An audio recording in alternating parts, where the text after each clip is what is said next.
함께 은혜 나누실 말씀은 구약성경 사무엘하 6장 1절로 11절까지의 말씀입니다.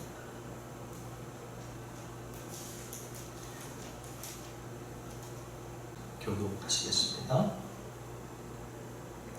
다윗이 이스라엘에서 뽑은 무리 3만 명을 다시 모으고 다윗이 일어나 자기와 함께 있는 모든 사람과 가서 바알레인다로 가서 거기서 하나님의 궤를 메어 부려니 그 궤는 그릇들 사이에 자정하신 만군의 여호와의 이름으로 불리는 것이라.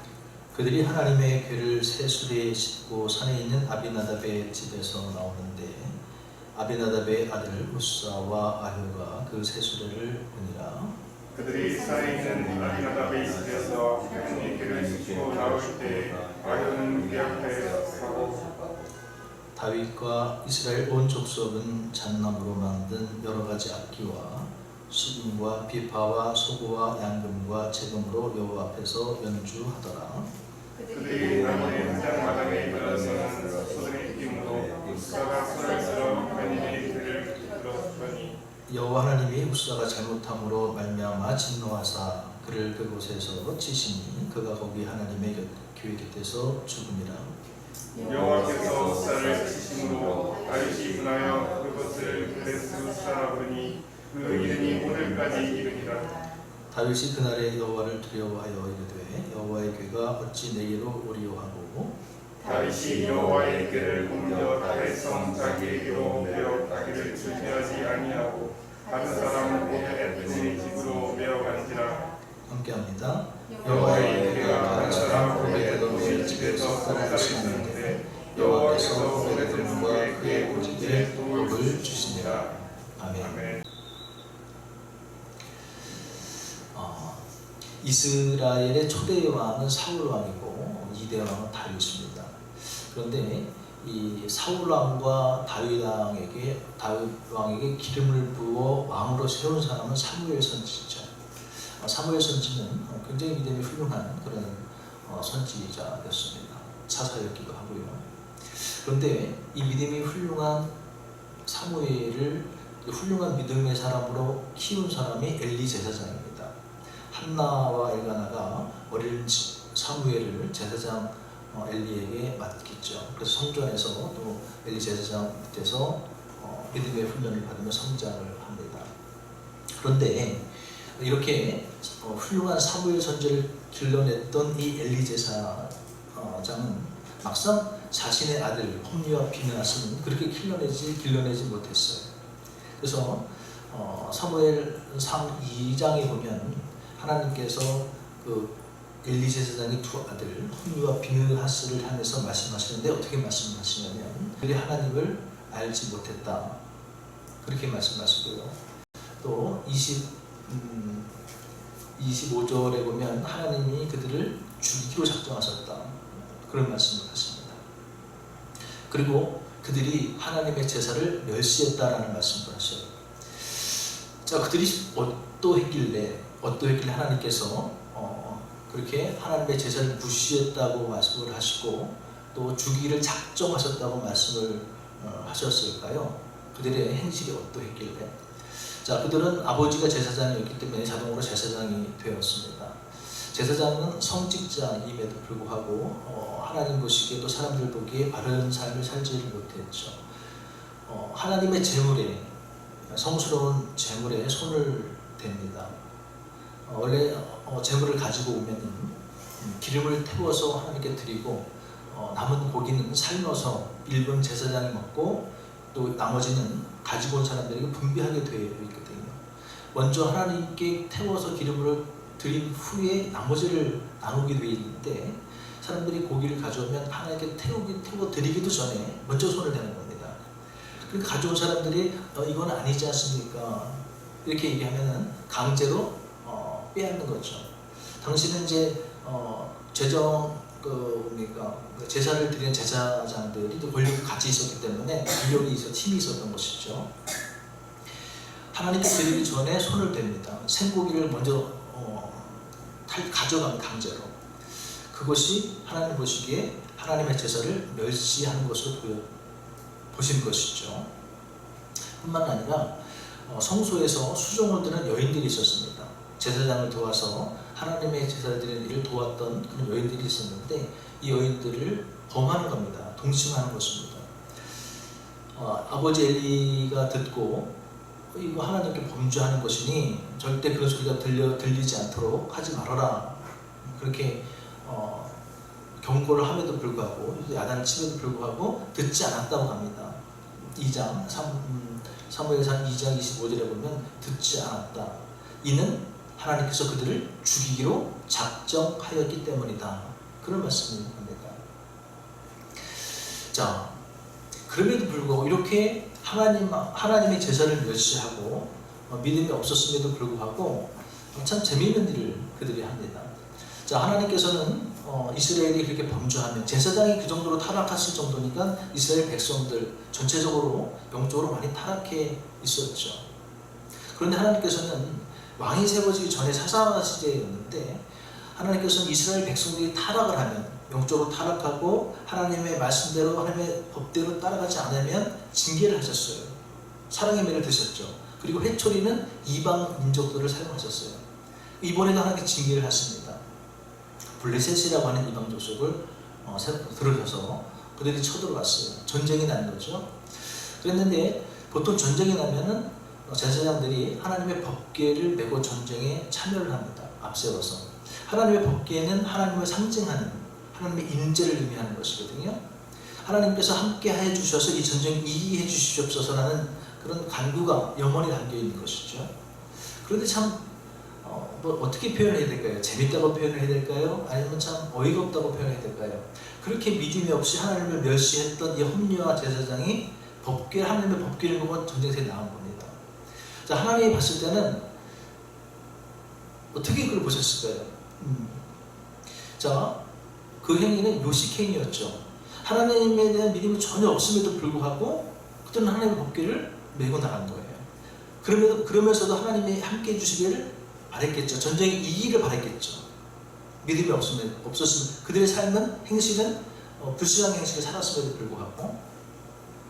자, 하나님은 어떤 하나님이시라고 지난주에 말씀드렸습니까? 갈라디아서 6장 7절에 보면 스스로 속이지 마라.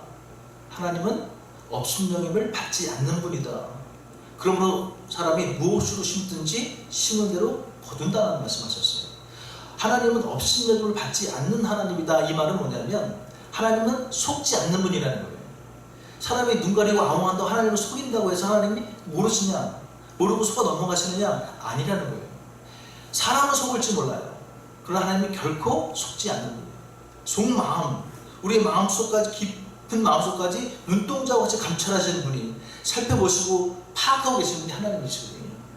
그 사람이 선을 심으면 선을 거두고 악을 심으면 악을 거두는 거예요. 심은 대로 행한 대로 거두고 받는다. 성경은 그렇게 가르치고 있어요. 자, 하나님을 그렇게 불신앙적으로 믿던 그들이 법궤를 가지고 나갔다가 해서 하나님 함께 하셨을까요? 아니죠. 전쟁에서 패배를 합니다. 법궤를 빼앗깁니다. 32,000명이 죽습니다. 그것뿐만이 아니죠. 전쟁에서 패하고 홈리와 비나스는 거기서 전사하죠. 죽죠. 그 다음에 그 소식을, 아들이 죽었던 소식을 아버지 엘리 제사장이 듣죠. 충격을 받습니다. 의자에서 뒤로 엎어져서 목이 부러져서 죽습니다. 뿐만 아니라 비느하스의 아내가 출산할 때가 다 되었는데 그 소리를 듣고 충격을 받아서 갑자기 조사를 하고 또 죽습니다. 그리고 아들 이름을 이가봇이라고 짓죠. 하나님의 영광이 떠났다. 자기 시아버지가 이렇게 죽고 자기 남편이 이렇게 죽은 걸 보고 하나님께서 더 이상은 우리 민족과 함께하지 않는다 해서 아들을 이름을 이가봇이라고 짓습니다. 자, 하나님의 제사장으로서 겉모양은 하나님을 믿는 모양을 가지고 있었지만 속은 내용은 없었다는 거예요. 그리고 거기에 대한 하나님의 반응은 징계였다는 것이죠. 자, 이렇게 해서 하나님의 법궤가 이제 뺏기게 됐죠. 그래서 그 법궤는 블레셋 사람들이 가지고 가서 자신들의 신전에 갖다 둡니다. 그랬는데 어떤 일이 일어나냐면 다곤 신을 섬기고 있었는데 아침에 가보니까 자신들의 신이 그 법궤 앞에 엎어져 있는 거예요. 얼굴을 땅에 대고. 그래서 이렇게 세워놨는데 누가 이랬을까 하고 다시 세워놨는데 다음날 아침에 가보니까 이번에 어떻게 되는 거예요? 목이 잘려 있고 손이 잘려 있고 또 똑같이 법궤 앞에 엎어져 있는 거예요. 그리고 그뿐만 아니라 그 법궤를 둔 그 신전에 있는 그 마을, 그 지역에 갑자기 전염병이 돌아요. 재앙이 닥칩니다. 그 법궤를 다른 지역으로 옮겼는데도 옮기는 그 지역이 또 전염병이 돌아요. 독종이 돌고. 그래서 또 다른 지역으로 옮기려고 그러니까 이미 그 나라에 소문이 퍼져갖고 우리 마을까지 다 죽이려고 그러냐. 못 오게 해요. 이때 이제 왜 이런 일이 일어날까? 그때 깨닫기 시작해요. 블레셋 사람들이. 우리가 당해서 이스라엘을 이긴 줄 알았는데 그게 아니었구나. 하나님이 져줬구나. 우리가 강해서 이긴 게 아니었구나. 그걸 깨닫게 돼요. 아이가 어릴 때는요, 아빠하고 팔씨름해서 이기면 자기가 강해서 이긴 줄 알아요. 근데 철이 들면서 아빠가 져줬구나. 그걸 알게 되죠. 이 하나님을 알지 못했던 이 블레셋 사람들이 하나님의 전능하심을 알기 시작해요. 우리의 신은 하나님이라고 하는 이스라엘의 신을 이길 수 없구나. 안 되겠다. 다시 괴를 돌려 보내야 되겠다. 그렇게 결단을 하고 새 수레에 실어서 또 금으로 만든 독종하고 금주 형상을 만들어서 속건제, 하나님 앞에 죄를 지면 이스라엘의 그 제사 제도 중에서 속건제라는 게 있지 않습니까? 하나님 앞에 죄를 지면 제사를 드려갖고 속함을 받는. 그걸 어떻게 들었는지 속건제물로 그 금덩어리들을 만들어서 같이 실어서 보냅니다. 멍에를 보지 않은 두 마리의 소에 소가 끌게 해서. 멍에를 매지 않은 소의 의미는 세상적으로 인간들에게 의해서 오염되지 않았던 그런 순결한 소라는 얘기죠. 그러니까 블레셋 사람들은 이 하나님에 대한 두려움을 갖게 됐고 하나님의 존재에서 깨닫게 됐고 최고의 예우를 한 거예요. 자, 그렇게 해서 이제 이스라엘 땅으로 이제 가게 되죠. 가게 되는데 이스라엘 지역으로 넘어왔습니다. 근데 거기 이제 베스메스라고 하는 지역이었어요. 근데 베스메스라는 지역에 법궤가 들어 넘어오니까 길에 따라 소가 끌고 온단 말이죠. 그래서 거기 있던 사람들이 저게 뭘까 하고 가서 본 거예요. 하나님의 법궤라는 걸 이제 알게 됐어요. 근데 하나님의 법궤라는 것을 알게 됐으면 사실은 물러나야 되거든요. 하나님의 법궤는 하나님을 대신하는 거예요. 근데 구약시대 때는요, 하나님을 마주 보거나 하나님을 직접 대면하면 죽게 돼 있어요. 그리고 법궤는 오직 대제사장만 만질 수 있게 돼 있었어요. 보거나. 근데 이 사람들이 법궤에 신기하니까 다 들여다본 거예요, 열고. 하나님 그들을 치셨어요. 하나님은 사랑의 하나님이신 동시에 공의의 하나님이시거든요. 하나님의 법을 어기면 하나님은 또 징계를 하시네요. 70명이 죽습니다. 이 사람들이 두려워가지고 안 되겠다. 이거 어떻게 좀 다르게 보관을 해야 되겠다. 그래서 아비나답이라는 사람의 집에 보관을 합니다.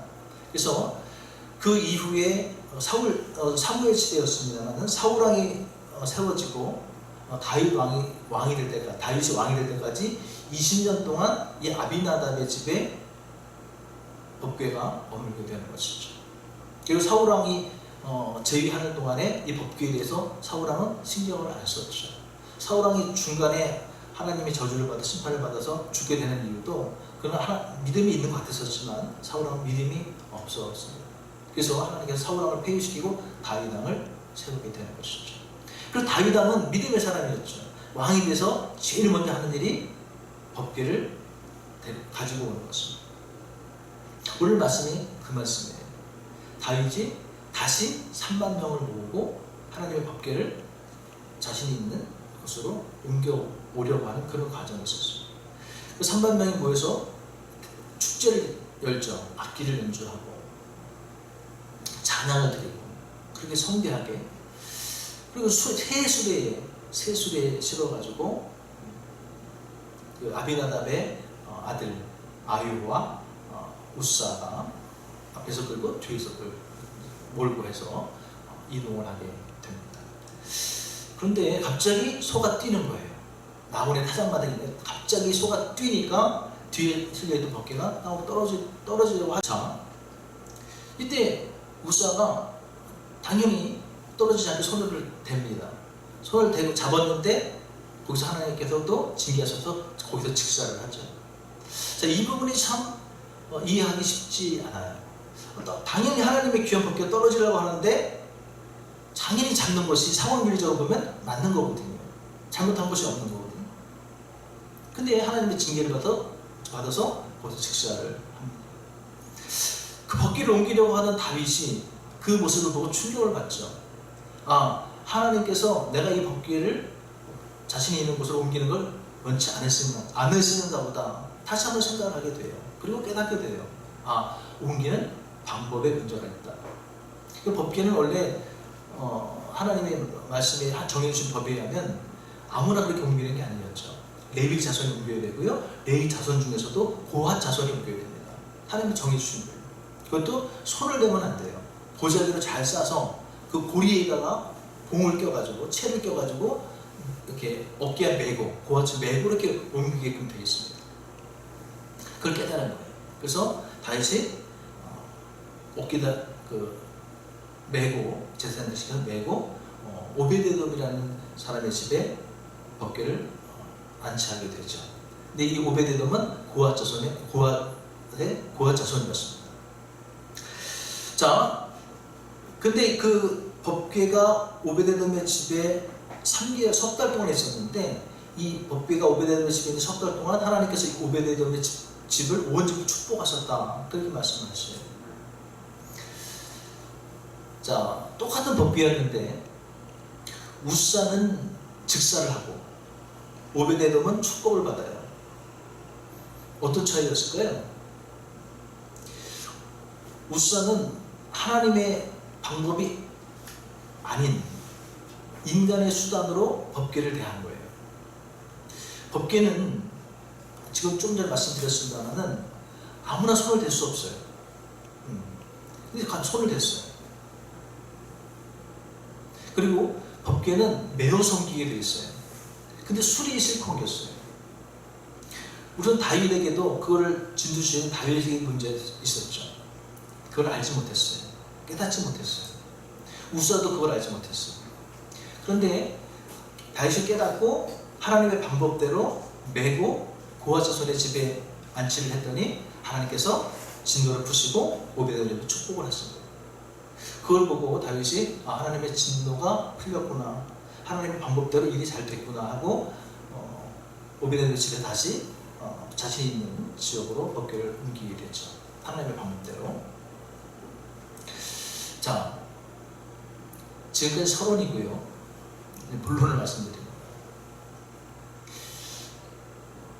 자, 한 사람은 똑같은 법궤였는데 한 사람은 저주를 받고 한 사람은 축복을 받았다. 그 차이는 하나님의 방법으로, 하나님의 필요대로, 하나님의 뜻대로, 하나님의 원하심대로 했느냐 안 했느냐 이 차이였다는 것이죠. 하나님의 원하심, 하나님의 방법, 하나님의 뜻대로 행한 사람은 축복을 받았어요. 그러나 하나님의 뜻과 전혀 상관없이 인간적인 생각, 하나님의 법이 귀하니까 새 수레, 오늘 현대적으로 말하면 새 화보차를 뽑아 극진 막 찬양 3만 명의 찬양하라고 말이죠. 악기 대대적으로 하려고 했죠. 인간적인 방법으로 최선을 다하는 거예요. 문제가 없어 보여요. 우사가 법궤를 잡는 거는 당연한 일을 한 거예요. 그러나 하나님의 방법으로 봤을 때는 그건 아니었다는 것이죠. 하나님의 방법이 아닌 방법은 아무리 화려해도 하나님께는 의미가 없다는 거예요. 이게 영적인 원리입니다. 근데 중요한 건 뭐냐면 다윗이나 우사나 아비나답이나 하나님의 원하심을 몰랐다는 거예요. 그럼 왜 몰랐냐는 거예요. 그것은 영적인 눈이 띄어있지 않았다는 거예요. 믿음이 있는 것 같았었지만 정말 하나님의 마음에, 하나님의 니즈에, 하나님의 원하심에 초점을 맞추지 않고 살아갔다는 거예요.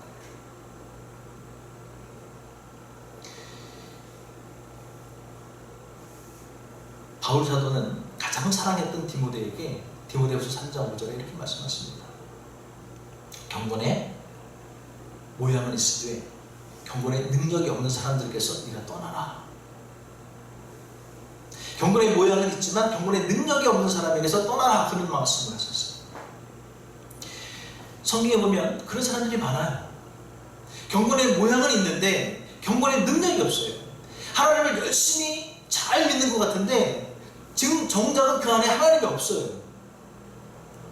대표적인 예들이 누구예요? 신약시대에 보면 바리새인들이 그랬어요. 바리새인들은요 정말 기도 열심히 했습니다. 기도 시간을 다 지켰어요. 헌금도 열심히 했고요, 11조도 드렸고요, 남의 것을 토색하지도 않았다고 바리새인이 그렇게 기도해요. 성전 앞에서 나와서.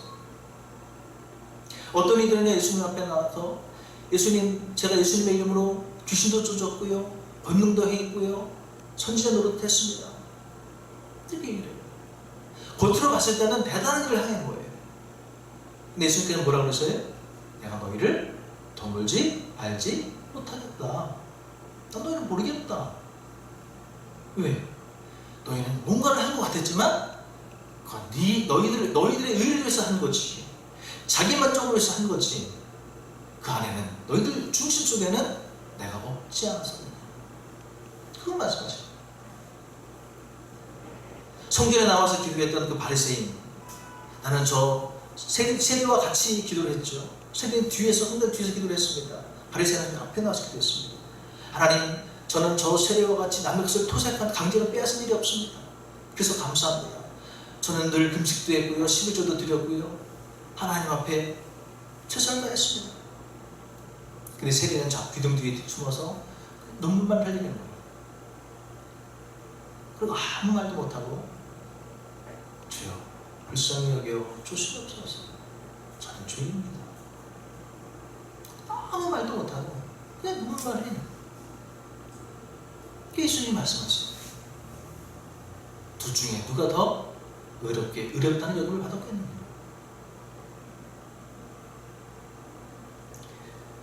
이 바리새인들 향해서 예수님은 회칠한 무덤이라고 했어요.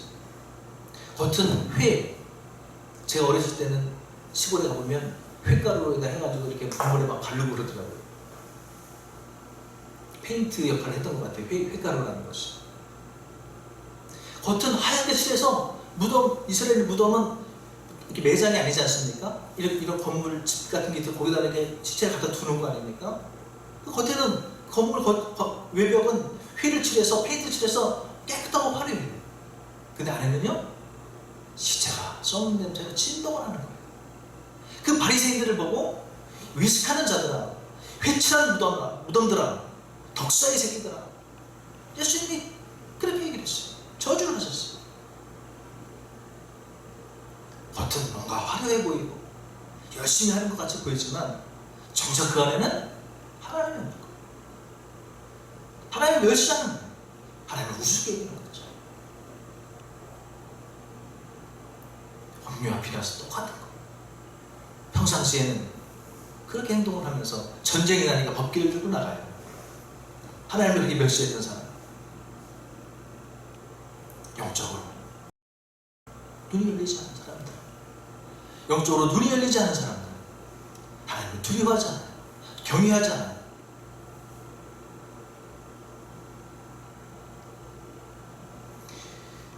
제가 기도원을 많이 다녔다는 말씀을 자주 드렸는데, 다니다 보면 이 목사님 저 목사님 많이 만나게 되지 않습니까? 같은 숙소에서 이제 여러 명이 쓰는 숙소에서 만나게 되고 또 뭐 이렇게 만나고 돼요. 그럼 각 목사님마다 목회 현장 이야기가 달라요. 삶의 자리가 다르지 않습니까? 그럼 이 목사님 얘기 듣고 저 목사님 얘기 듣는데, 제가 말씀을 주면서 기억에 남는 목사님의 말씀이 있었어요. 교회 건축을 하는데 정말 열심히 했던 장로님이 한 분 계셨대요. 헌금도 건축업도 많이 하고, 그래 아주 그냥 뭐 사사건건 이렇게 같이 열심히 하는 거예요. 근데 이분이 열심히 좀 약간 도가 넘는 거예요. 목사님은 건물 벽돌 하나 올라갈 때마다, 철근 하나 들어갈 때마다 하나님 기도하면서 하나님 인도함을 받고 하나하나 진행해 나가는데, 이 목사님, 그 장로님은 기도를 그렇게 안 하는 거예요. 그리고 본인이 열심히 하는데 목사님이 기도해서 이렇게 하려고 그러면은 목사님 그거 그렇게 하면 안 됩니다. 이렇게 됩니다. 사사건건 그러는 거예요. 처음에는 열심히 하는 것 같으지만 열정적으로 뭔가 건축에 임하는 것 같았었는데 뭔가 아니었다는 거예요. 그래서 그분이 하는 대로 따라했다가 일이 틀어지는 거예요. 그래서 결국에는 목사님이 장로님 그렇게 하면 안 될 것 같아요 하고 이제 목사님 뜻대로 진행을 하는 거예요. 다른 장로님들하고 마음 맞는 장로님들하고 같이 뜻을 모아서. 이 장로님이 어떻게 하는 거예요? 무시한다. 목사님이 나를 무시한다. 그리고 몇몇 교인들 데리고 교회를 떠나면서 내가 건축한 헌금가 내놓으셔. 그러니까는 안 주면 조성 걸 것 같으니까 교회에 불미스러움이 생길 것 같으니까 주워서 나가는데 경건의 모양은 있지만 경건의 능력이 없는 것이 무엇을 말하는가? 열심히 하는 것 같았어요. 그러나 가해 정작 능력이 없었다는 거예요. 능력이 없었다. 근데 우리나라 대한민국에는 뭐 저도 그렇습니다. 저를 포함해서 뭔가 화려해 보이고 열심히 하는 것 같고 그렇지만 정말 경건의 능력은 있어 보이고 모양은 있어 보이지만 경건의 능력이 없는 그런 크리스천들이 너무나도 많다는 것이죠. 혹 우리의 신앙은 나의 신앙은 어떠한지 점검해 볼 수 있었으면 좋겠습니다. 나는 경건의 능력이 있는가? 하나님의 마음을 알기 위해서는 하나님의 뜻을 알기 위해서는 영의 눈이 열려야 돼요. 영의 눈이 열리기 위해서는 우리는 기도를 해야 됩니다. 그래서 하나님의 원하신 뜻을 알고 그 뜻대로 행할 때 경건의 능력이 우리 안에 임하게 되는 줄 믿으시기 바랍니다. 모쪼록 하나님 앞에 경건의 능력을 주시옵소서.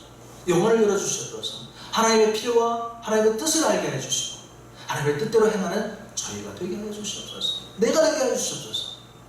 이렇게 기도하며 나아가로 말미암아 경건의 능력을 수하시는 저와 여러분 되시기를 주님의 이름으로 축원드립니다. 기도하시겠습니다.